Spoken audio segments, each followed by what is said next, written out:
اللہ اکبر۔ اب ذرا ان حدیث کے اندر جو آیات آئی ہیں اس کے سے مختصر اس کے فوائد پہ تھوڑی سی بات کر لیتے ہیں۔ یا ایھا المدثر، آپ نے یا ایھا المدثر، اللہ تعالیٰ نے یا ایھا المدثر ارشاد فرمایا، یا محمد ارشاد نہیں فرمایا۔ یہ اللہ کا اپنا اسلوب ہے، اللہ یا محمد بھی کہہ سکتے ہیں، اللہ فرشتے کہتے ہیں بھائی،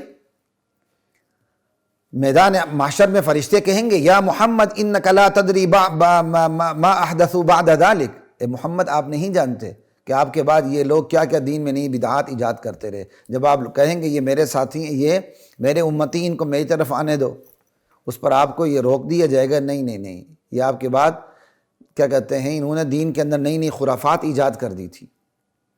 تو یا محمد کہنا بھی کہا جا سکتا ہے، لیکن یہاں پیار والے الفاظ ہیں یا ایھا المدثر، اور جس حالت میں آپ لیٹے ہوئے تھے اسی حالت کو دیکھتے ہوئے اللہ تعالیٰ نے اپنا بلیغ کلام ارشاد فرمایا۔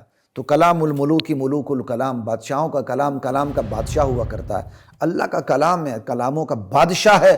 اللہ نے اپنے انداز سے خطاب فرمایا، کہا قم، کھڑے ہو جائیے، فانذر، قم اقامت دین کے لیے، جیسے میں آپ کو تشریحی ترجمے میں بتا چکا ہوں، کمال کا لفظ ہے، کھڑے ہو جائیے، یعنی اب آپ نے دن رات ایک کر دینے ہیں اس دعوت حق کے لیے۔ یہ قم کا لفظ بتا رہا ہے، کھڑے ہو جائیے۔ میں نے ایک شرح میں پڑھا، اس میں لکھا ہوا تھا مبلغ کو اب کیا کہتے ہیں، لحاف اوڑھ کے لیٹنا نہیں چاہیے، عمل میں جتا رہنا چاہیے، اشارہ ملتا ہے۔ پتہ نہیں یہ اشارہ انہوں نے کہاں سے لیا، میں حیران ہوتا ہوں۔ سوچ سمجھ کے بات کرنی چاہیے۔ کیا اللہ کے نبی کو یہاں یہ کہا گیا کہ آپ کو لیٹنا نہیں چاہیے، آپ عمل کریں؟ بھائی جیسے لیٹے ہوئے تھے اس پیار بھرے الفاظ میں آپ کو خطاب ہوا ہے، بس اس سے زیادہ کوئی نہیں کہ نہیں آپ کو لیٹنا نہیں چاہیے تھا، اب آپ کھڑے ہو جائیں، ایسی بات نہیں ہے۔ سوچ سمجھ کے احادیث سے فوائد مستنبط کرنے چاہیے۔ خیر، اس سے زیادہ میں اس پہ بات نہیں کرنا چاہتا۔ قم فانذر، کھڑے ہو جائیے اور اپنی قوم کو، اپنی امت کو برے انجام سے ڈرائیے۔ یہاں یہ نہیں کہ خوشخبری دیں، تبلیغ میں ڈراوا پہلے ہے، خوشخبری بعد میں ہے۔ جہنم سے بندہ بچ جائے، جنت نہ بھی ملے، نفع کا سودا ہے۔ اسی آیت کے تحت علماء نے لکھا ہے کہ تبشیر بعد میں ہے، تخویف پہلے ہے، ڈراوا پہلے ہے اور خوشخبری بعد میں ہے۔ جنت نہ بھی ملے، جہنم سے بچ جائے، نفع کا سودا۔ یہ تو اللہ کی کمال مہربانی، اللہ جنت دیں گے انشاءاللہ، ہم ضرور جائیں گے بإذن اللہ، بعون اللہ، بتوفیق اللہ۔ تو قم فانذر وربک فکبر، صرف ایک اپنے پروردگار کی بڑائی کا اعلان کر دیجیے۔ دیکھیں دوسری وحی میں بھی کیا الفاظ ہیں، صرف ایک اپنے پروردگار کی بڑائی۔ یہاں حصر ہے۔ عربی زبان میں حصر کا آسان مطلب یہی ہے کہ ایک ہی جملے میں دو مفہوم آ جاتے ہیں۔ اصل میں کبر ربک، اپنے رب کی بڑائی بیان کرے، لیکن یہاں یہ لفظ نہیں کہا، ربک کو پہلے لائے، تقدیم ما حقہ التاخیر یفید الحصر۔ کلام میں جملے آگے پیچھے ہو جائیں تو اس کے اندر دو مفہوم پیدا ہو جاتے ہیں۔ اب اس کا مفہوم کیا ہے؟ اپنے رب ہی کی بڑائی کا اعلان کر دے۔ کیا مطلب؟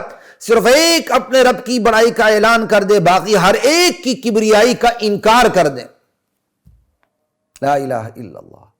عرب کے اس جاہلی معاشرے کے اندر جہاں خدائی اختیارات انہوں نے اپنی طرف سے اپنے بزرگوں کو دے رکھے تھے، کسی کے ہاتھ میں بیٹا دینا ہے، شفا دینا ہے، سفر میں کامیاب کرنا ہے، نعوذ باللہ پتہ نہیں کس کس میں کامیاب کرنا ہے، اللہ نے کہا نہیں، میرے نبی اعلان کر دیں، عزت دینا، ذلت دینا، آباد کرنا، برباد کرنا، سنوارنا، بنانا، بگاڑنا، تخت سلطنت پہ بٹھانا، تخت دار پہ چڑھانا، یہ سارے خدائی کام صرف خدا کے ہاتھ میں ہیں، باقی ہر ایک سے اس کی نفی کر دیں۔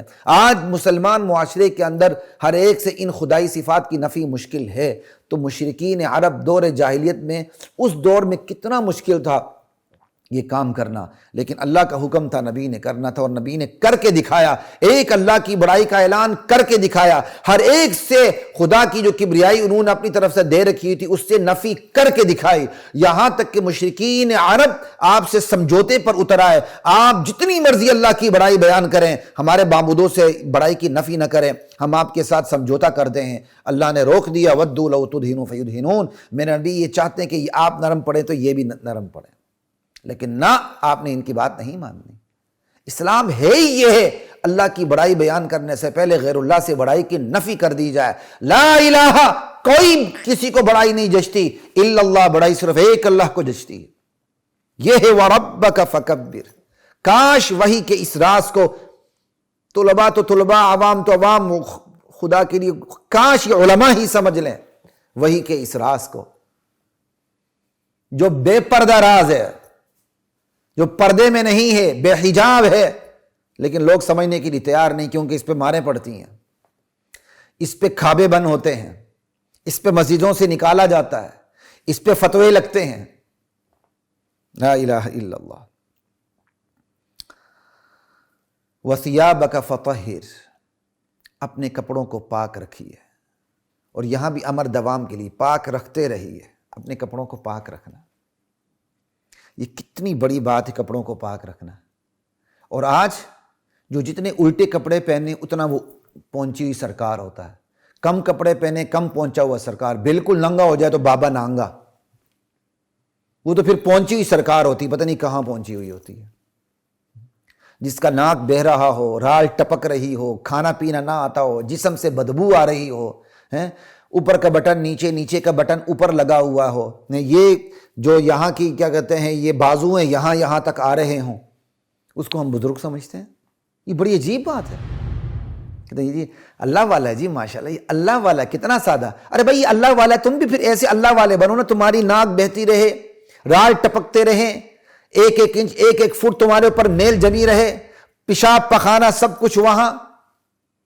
اسی ہائی کورٹ کے پاس میں پہلے ٹینیور میں جب یہاں نماز جمعہ پڑھانے آیا کرتا تھا، اس وقت بھی میں نے دیکھا پڑھے لکھے لوگ ایک تقریباً ننگے شخص کے رانوں کو دباتے تھے۔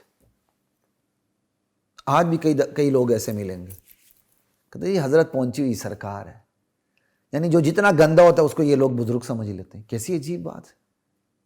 اچھا گندا نہ بھی ہو نا، جس نے جتنے بوسیدہ کپڑے پہنے ہوئے، میلے کپڑے پہنے ہوئے ہیں، اور اوپر کا بٹن نیچے، نیچے کا بٹن اوپر، کہتے ہیں یہ کتنا سا، دیکھیں نا اس کو دنیا سے غرض ہی نہیں۔ انا للہ و انا الیہ راجعون۔ عجیب ہم نے دینداری کی تشریح اپنے ہاتھ میں رکھی ہے۔ کسی دور میں ایک مفتی صاحب نے، ایک عالم نے مجھے کہا کہ ماشاءاللہ سب کچھ ٹھیک ہے، بس یہ آپ کف نہ پہنیں، یہ کف۔ میں نے مفتی صاحب کو پکڑ لیا، میں کہا مفتی صاحب عوامی دلیل نہیں چلے گی، اب آپ کو دلیل دینی پڑے گی کہ یہ کف جائز ہے کہ یہ ناجائز، آپ دلیل دیں۔ لا الہ الا اللہ۔ اب وہی مفتی صاحب ہیں ماشاءاللہ، ان کی ویڈیوز بھی بنتی ہیں، مجھے پورا حسن ظن ہے کہ انہیں بات سمجھ میں آ گئی ہوگی۔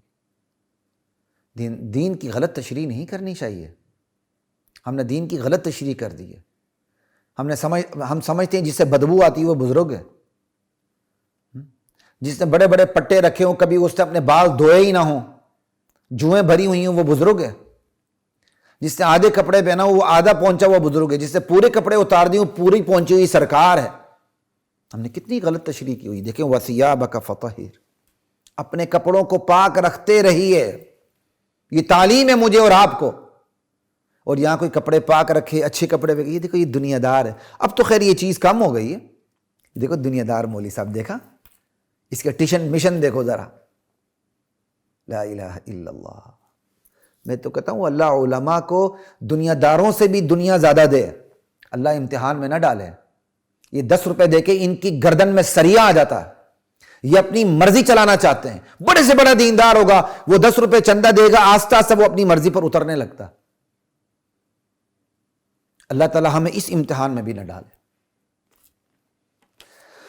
لا الہ الا اللہ واللہ اکبر۔ وَثِيَابَكَ فَطَهِّرْ، اپنے کپڑوں کو پاک رکھتے رہیے۔ وَالرُّجْزَ فَاهْجُرْ، گندگی سے اپنے آپ کو دور رکھتے رہیے۔